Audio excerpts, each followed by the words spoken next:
Hello, all my beautiful souls, and welcome back to Sunrise Tarot. My name is Leah, and today I'm doing a reading for the beautiful sign of Capricorn for the month of December 2022. As you know, dear Capricorn, this is a general reading, so there will be parts that may not resonate with you. Only take the parts that do resonate and leave the rest for someone else. I've already meditated on the cards, I've already shuffled the cards, and this is a spread that I have for you today. In the past position, we have a very unusual combination. I don't often get this combination, 3 of Swords and 4 of Swords. But the good news is that it is in the past position. It is behind you.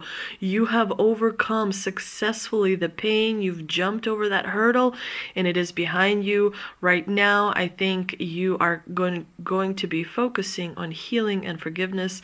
That is why you have the Star in the present position. In the challenging position, you have the 10 of Wands clarified by the 2 of Wands. In the present position, you have the Star clarified by the 3 of Wands. And of course, in the future outcome position, you have the 10 of Pentacles clarified by the Emperor, which is a really wonderful combination. And it is going to, I mean, you have a lot to celebrate because you have the Capricorn birthday season is basically just around the corner. Basically, I think it's next week. And so, you know, you are going to be having so many reasons to celebrate. You're going to have so much fun. I think that you're well surrounded. There are people in your life who love you so very much. I know personally there are several Capricorns in my family, in my friend circle, who have helped me, who have been there for me, literally, who I would say have saved my life. So I'm a Taurus, so I'm Earth as well. So Capricorns mean a lot to me. Like, seriously, I think that if it wasn't for the Capricorns, I would not be where I am today. Capricorns had a very significant impact on determining the path that I walk. And so I'm particularly very grateful to all the Capricorns out there, because I think that you do so much for everyone around you. And I do honestly think people sometimes don't show their appreciation enough. But the good thing is, at the bottom of the deck, you have the Page of Cups, which means there's definitely an offer that is coming your way. There is some sort of a gift that's going to really tickle you. It's going to really put a pep in your step. It's really going to make you feel optimistic and motivated to push forward to achieve your dreams and goals. But if we start from the beginning, definitely the 3 of Swords and 4 of Swords is not a very pleasant combination, but it's not as bad as you may think. Yes, everyone knows that the 3 of Swords is a card of, you know, disappointment. It's a card of feeling emotions that are hurt. It's a card of experiencing some sort of a separation, some sort of a detachment, some sort of like being let down, and in extreme cases it's a card of being betrayed as well. Definitely the 3 of Swords is quite unpleasant. One of the reasons it's so unpleasant is because people lose trust, you know, and then they start seeing things, meaning having difficulties trusting others, because once you've been through a betrayal or a disappointment, you know, you tend to be a lot more careful who you trust and how you trust. And so you start seeing problems that aren't there, you know, because of the emotional pain that the 3 of Swords generates. The good thing is it is clarified by the 4 of Swords, which tells me that this particular situation was not completely all, you know, lost. You know, there's hope in this situation because there is the 4 of Swords as well. The 4 of Swords is a card of, you know, taking a break, the card of focusing on that moment of stillness. And so this combination definitely tells me that you were trying to work something out, like differences in your connection with the other person. person. It could have been a love connection. It could have been a connection with a friend. That's another form of love. Love comes in many different forms. So it could have been a connection with a mentor or a teacher or someone that you work with. But the Three of Swords generally indicates that, you had high hopes for this person, and so the connection did not go as you expected it to go. And the good thing is, anytime you experience pain is growth. This is a dual world. You live in the world of duality. You cannot have happiness without suffering. The issue is, you have to find the people that it is worth to suffer for, because suffering is going to happen either way. It doesn't matter if you are as beautiful as Angelina Jolie or as unattractive as the Hunchback of Notre Dame. It doesn't matter if you are as wealthy as Elon Musk or as shunned and hated as, I don't know, some really bad person. It is important to find in life people that it is worth to suffer for, because then everything sort of makes sense, and everything goes back into that life cycle that is the major vehicle for the world that we live in, the dual world, the three-dimensional world. In the challenging position, you do have the Ten of Wands and the Two of Wands, which is also an interesting combination, at least to me, because the Ten of Wands as a challenge is telling me that someone may be kind of dumping some responsibilities on you. You may be having a difficulty creating boundaries, and that is very important. Creating boundaries and protecting yourself is very important. So you have to be assertive. You have to stand up for yourself. And sometimes, Capricorns, you try too hard. Sometimes you guys try too hard to please. Sometimes you try too hard to say yes to, mom, yes to dad, yes to child, yes to boss, yes to coworker, yes to neighbor, yes to friend, yes to everyone. And then you're spread all over the place, and you're not really taking care of them, you're not really taking care of yourself, and it's just a big mess. So the lesson here is to put yourself first and be selfish. To a certain degree, selfishness is actually kind of healthy, if you will. And also, when you have the Ten of Wands, it doesn't necessarily mean that things are as bad. So I think that once you kind of create a little bit more firmer boundaries, I think that if you kind of stop trying so hard, because you're still needed, you're still loved. It's not like everyone will forget about you if you give a little bit of a pushback. It's okay to push back. I think that, what you really have to do is explore, do you feel guilty? Because we oftentimes feel we need to say yes because we feel guilty, because we feel, self-doubt, because we feel lower self-worth. And it's okay to increase your self-worth. Sometimes that can feel uncomfortable at first, but as you practice it, it becomes easier. Everything becomes easier with practice. The Two of Wands simply tells me you may be afraid of change, and so you may be kind of playing it safe and doing what you've always used to do, but what you've always used to do may not be working anymore. So again, change is inevitable, and feeling comfortable with the feeling of change, it can be kind of refreshing, and you may actually start to feel free when you accept change that comes. The star in the present position definitely tells me that you are getting your wish.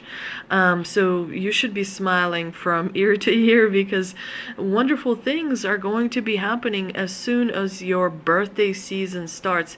Actually, there's a big discussion right now about the winter solstice, which is on the 21st. 21st, and how that is going. And of course my camera died as I was speaking, so I had to stop and charge it, and now I am back.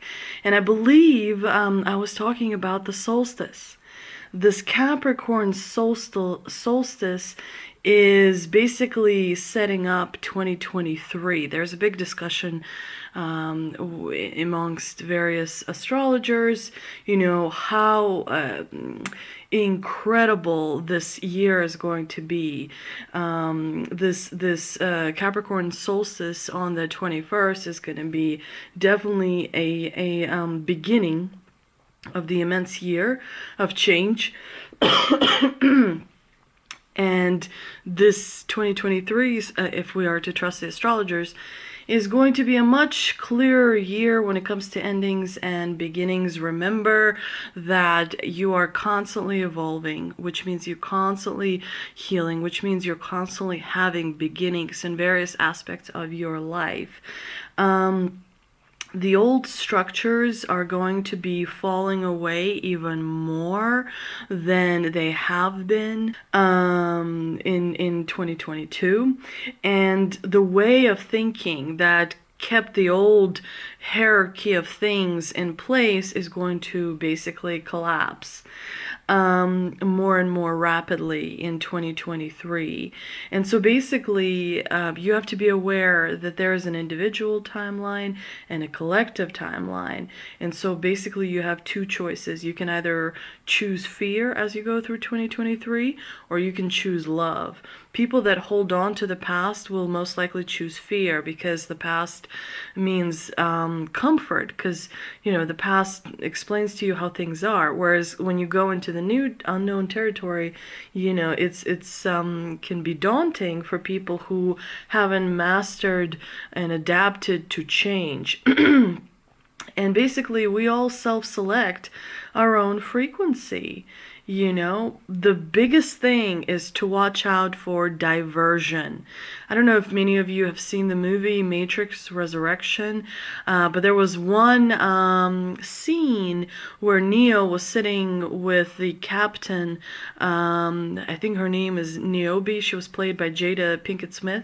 And she was saying, you know, war is a diversion. Why? Because imagine one person having fear, but imagine if a whole country has fear. You know, there are two ways. There's the individual way, and there's also the collective way. And so when a large collective like China, like Russia, like Ukraine, like, I don't know, other places where there is unrest and civil you know, like real civil unrest to the point of war, you know, there's a lot of anxiety, there's a lot of fear, and it spreads on everyone and everything around, subconsciously, consciously. So it's very, very important to remember to keep your energy pure, to remember that you work with the universe, and it's important to watch out for the diversion, because there's always going to be a diversion to distract you from your true path, to distract you from love, and to make you choose fear. You know, and so you really have to look inside of you. Think of Harry Potter and the movies and the books, you know. Remember, you know, when Dumbledore says, what does he say? Let me think about it. You are a wizard, Harry. You know, he reminds him that you have the power to cast a spell. You have the power to bring about light, you know, ignite that light, because it will, you know, push away the fear.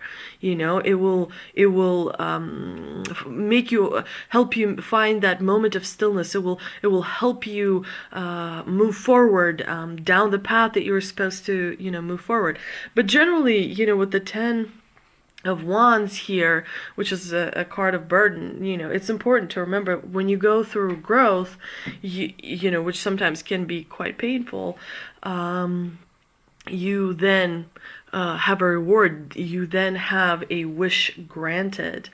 And the 3 of Wands in the clarifying position with the star, it's an important card. You are going to be looking ahead, dear Capricorn. You are going to be planning ahead because you are expanding, because you have completed a cycle of growth, which means you are awakening, which means you are leveling up, which means you may be recognized for an accomplishment that you have in your life. The best way to move forward is to keep things simple. When you simplify things in your life, you're so much more successful. But there is a new journey, and it's going to change your life for the better. We do, in the future outcome position, have the Ten of Pentacles, which tells me there's generational resources. There's generational legacy that is coming to you. You will feel more secure. You will feel that there is passive income that is helping you. You will feel like the investments you've made are paying off at an increasing rate, and it will give you a feeling of authority. That's why you have the Emperor in the clarifying position. You are the one that's going to be looked towards. You are the one that is going to be treated like the patriarch or the matriarch. So it is important to be aware of. But let's see what we can clarify with the energy oracle card that I pulled earlier today. And we have woman holding a coin. So definitely there is someone who, maybe it is a financial advisor, maybe it is someone who's just smart with money, maybe it is someone who it could be a friend, an acquaintance. Definitely if you're dealing with money, be very careful, make sure that your investment is going to be, good, and that you are putting your trust in the right hands. But there is going to be help towards the end of December and the beginning of your birthday season that's going to help you propel, and that's going to help you move forward and feel more stability, specifically financial stability, specifically when it comes to your resources. And I also pulled a answer from Oracle card, which is forgiveness. Forgiveness starts with yourself. You forgive yourself for reacting. You forgive yourself for letting someone, make you feel a certain way. You forgive yourself for saying things or thinking things. Forgiving is incredibly important. Number one, it's the number one way. I don't know why I can't speak today. It's the number one way to get rid of karma, and you want to get rid of karma, I promise you, because you have a lot more than you realize. Everyone does. Karma is an interesting concept, but the best, fastest, easiest way is to forgive. And to forgive, when you forgive yourself, you raise your energy. When you forgive yourself, you move forward, and you're able to kind of not have dark energy attached to you. That is extremely important. Don't underestimate the power of forgiveness. That is a very, very big, important concept that should also be, part of your hygiene. Maybe not on a daily basis, but definitely on a weekly or monthly basis for sure. I hope you enjoyed this reading, dear Capricorn. If you did, please like, share, and subscribe. Thank you so much for visiting my channel, and I will see you next time.